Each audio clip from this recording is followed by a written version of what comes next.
ஹஜ்ரத் இப்ராஹிம் அலைஹிஸ்ஸலாம் அவர்களுடைய வாழ்க்கையில் இந்த சமுதாயத்தினருக்கு நிறைய படிப்பினை இருக்கிறது. நபிகள் நாயகம் ஸல்லல்லாஹு அலைஹி வஸல்லம் அவர்களுக்கு அல்லாஹ் சொல்லுவான், வலகத் ஔஹைனா அனித்தபி மில்லத இப்ராஹீம ஹனீஃபா.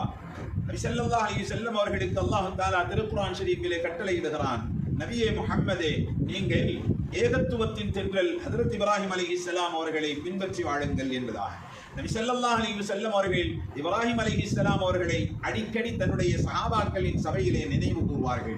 மட்டிலுமல்ல, அவர்கள் நபி ஸல்லல்லாஹு அலைஹி வஸல்லம் அவர்கள் தன்னுடைய ஒரு மகனுக்கு இப்ராஹிம் என்ற பெயர் சூட்டி மகிழ்ந்திருக்கிறார்கள். ஹஜ்ரத் நபிகள் நாயகம் ஸல்லல்லாஹு அலைஹி வஸல்லம் அவர்கள் ஹஜ்ரத் இப்ராஹிம் அலைஹிஸ்ஸலாம் அவர்களுடைய வாழ்க்கையில் இந்த உம்மத்தினர்களுக்கு கிடைத்திட்ட பாடங்களில் மிக முக்கியமான பாடம், 3 நாட்கள் தொடர்ந்து தன்னுடைய மகன் இஸ்மாயில் அலைஹிஸ்ஸலாம் அவர்களை அல்லாஹ்வின் பாதையிலே அல்லாஹ்விற்காக வேண்டி அறுத்து பலியிடுவதாக கனவு கண்ட ஹஜ்ரத் இப்ராஹிம் அலைஹிஸ்ஸலாம் அவர்கள் அந்த கனவை தன்னுடைய தனையன் ஹஜ்ரத் இஸ்மாயில் அலைஹிஸ்ஸலாம் அவர்களிடத்திலே சொன்ன பொழுது ஹஜ்ரத் இஸ்மாயில் அலைஹிஸ்ஸலாம் அவர்கள் பேசிய வார்த்தைகளை அல்லாஹ் தஆலா திருக்குர்ஆன் ஷரீஃபிலே பதிவு செய்கிறான்.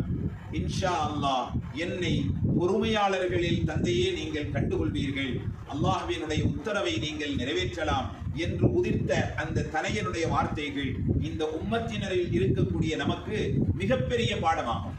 ஒரு தந்தை மகனை எப்படி வளர்த்து ஆளாக்கி இருக்கிறார் என்பது ஹஜ்ரத் இப்ராஹிம் அலைஹிஸ்ஸலாம் அவர்களுடைய தனையன் ஹஜ்ரத் இஸ்மாயில் அலைஹிஸ்ஸலாம் அவர்கள் தன் தந்தை தன்னை குர்பானி கொடுப்பதற்காக வேண்டி முயற்சித்த போது பேசிய அந்த வார்த்தைகள், தந்தை ஒரு பிள்ளையை, ஒரு மகனை எப்படி அவனை வளர்த்து உருவாக்க வேண்டும் இறையச்சத்தோடு என்பதற்கு ஹஜ்ரத் இஸ்மாயில் அலைஹிஸ்ஸலாம் அவர்கள் பேசிய அந்த வார்த்தைகள், ஹஜ்ரத் இஸ்மாயில் அலைஹிஸ்ஸலாம் அவர்களுடைய துணிச்சலான அந்த வார்த்தைகள் அல்லாஹ்வின் அன்பை பெறுவதிலே தந்தையும் மகனும் போட்டி போடக்கூடிய அந்த நிகழ்ச்சி நம்முடைய உள்ளத்தை எல்லாம் கரைய வைக்கிறது. எனவே அல்லாஹ்விற்காக வேண்டி நாம் தியாகங்களை செய்வதற்கு தயாராகுவோம்.